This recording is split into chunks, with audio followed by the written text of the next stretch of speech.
But first, a 4-year-old boy seriously hurt in East Peoria. The Tazewell County State's Attorney now involved. Good evening and thanks for watching. I'm Eugene Daniel. Tuesday, first responders found the child inside a home on Jefferson Court.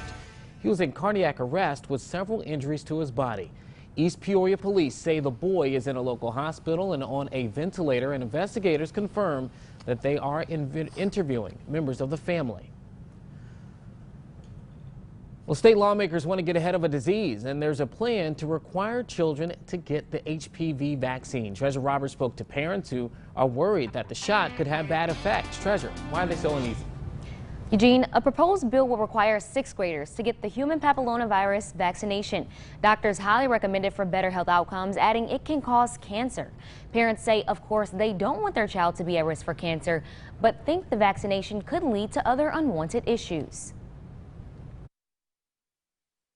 At the age of 11, a lot of kids are thinking about recess and playing with their friends. However, Illinois lawmakers and doctors are thinking ahead, hoping to protect these kids from the harmful effects of sex. At 11, the sexual activity is 0 to none, right?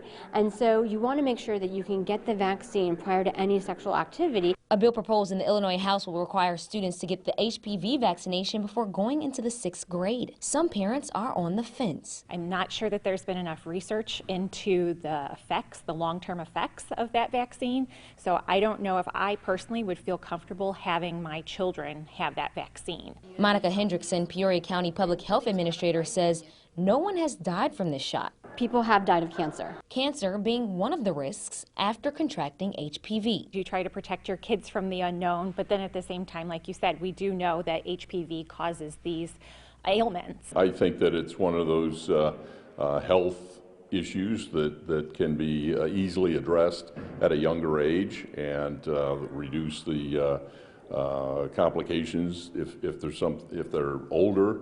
While some think this is the parents' decision to make, others say it should be out of their hands. They should really, override the parents if they their position on it, just because of the safety that it gives the greater population of kids and the population later in life. Hendrickson says it's as simple as 3 shots, and that taking advantage of it early improves health outcomes for your children. Although Hendrickson says there have been no deaths, the CDC says that between the year of 2014 and 2017, 7 people died after getting the shot. Eugene.